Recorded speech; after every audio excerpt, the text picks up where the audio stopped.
Well, there's something with transmissions in the air, evidently. We got this Nissan NV with a transmission leak. We're gonna have to climb underneath there and see what's going on. It required a large amount of fluid.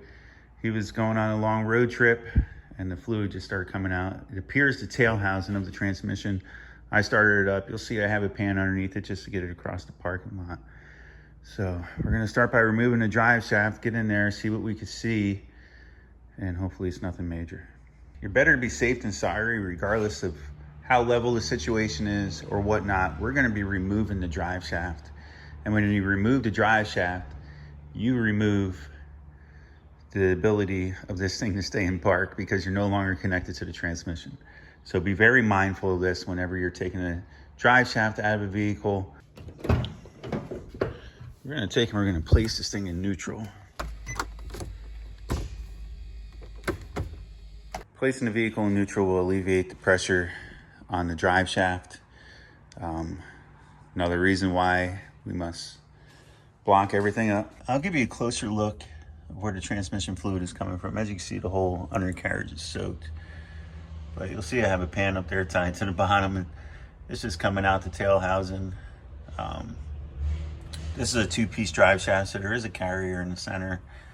If you come back here, we have 4 retaining bolts. We're going to remove those first. They're 17 millimeters.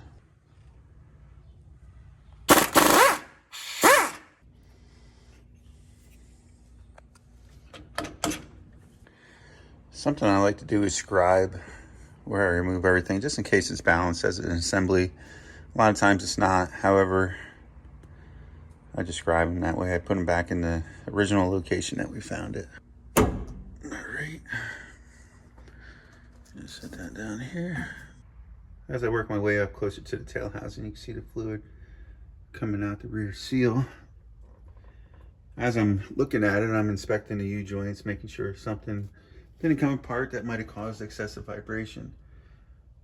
On the carrier, you'll have 2 15mm nuts. I just removed those. But if you look at this bushing, it's showing signs of deterioration. And I can move it around and it's sunk down to the bottom. Not sure if you can see that.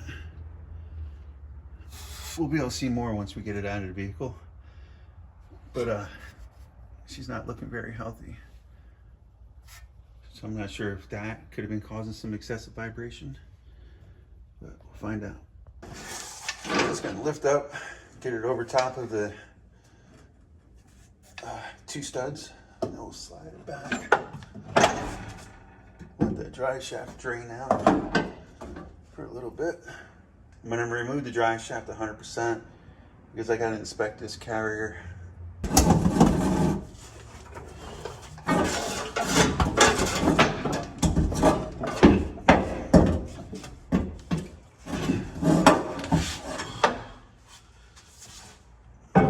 Now we're gonna have our first look together at this seal.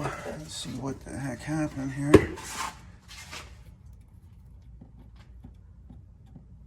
doesn't feel good.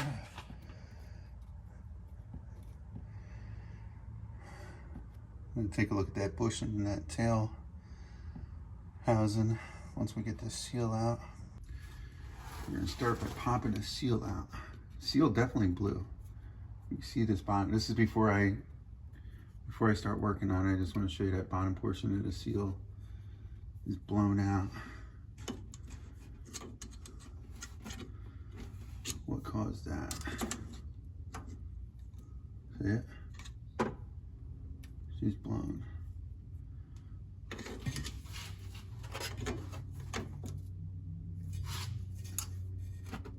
Pop this seal out. Oops, we'll take a close look at that. I don't know if you can see this rear bushing here. Doesn't look terrible. I don't know if I just proactively change that. Everything else feels good. And that's where she blew.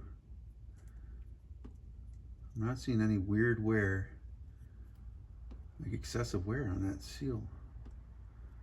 Why did it fail like that? Well, I just knocked that spring out, so ignore that. That was in there.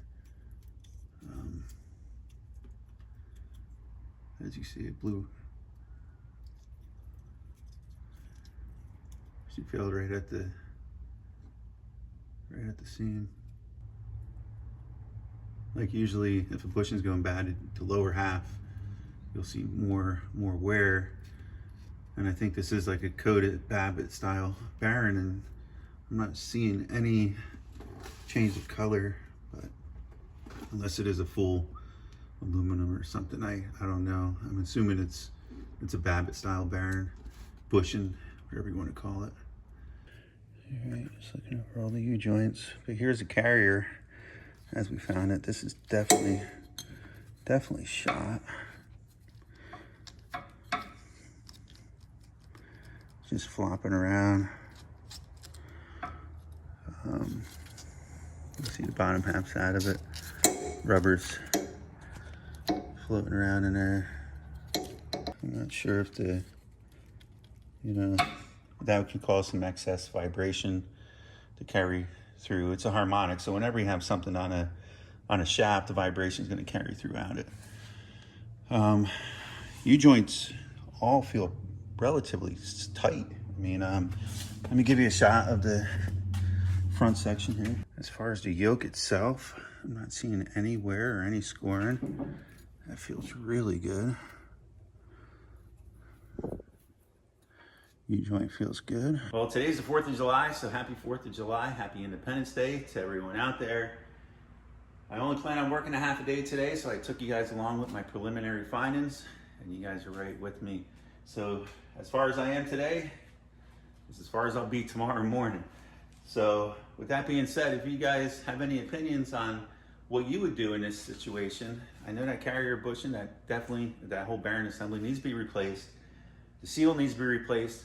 The bushing, I'm not 100% sold on that. Usually I can see some kind of witness marks within that bushing of it failing, and I'm not seeing too much of that. It looks relatively sound, but if you guys think I should, I will. And I'll sleep on it for sure, because the way I'm leaving it tonight is the way I'll come back to it tomorrow, and depending on when we get parts is going to be dependent on when I'll put this thing back together. If you know any transmission guys out there, feel free to forward this video on to them. I would love to get some feedback. I work on all makes and models here at my shop. I don't claim to be a transmission expert. I do try to be as detailed as possible, so that helps me along the way.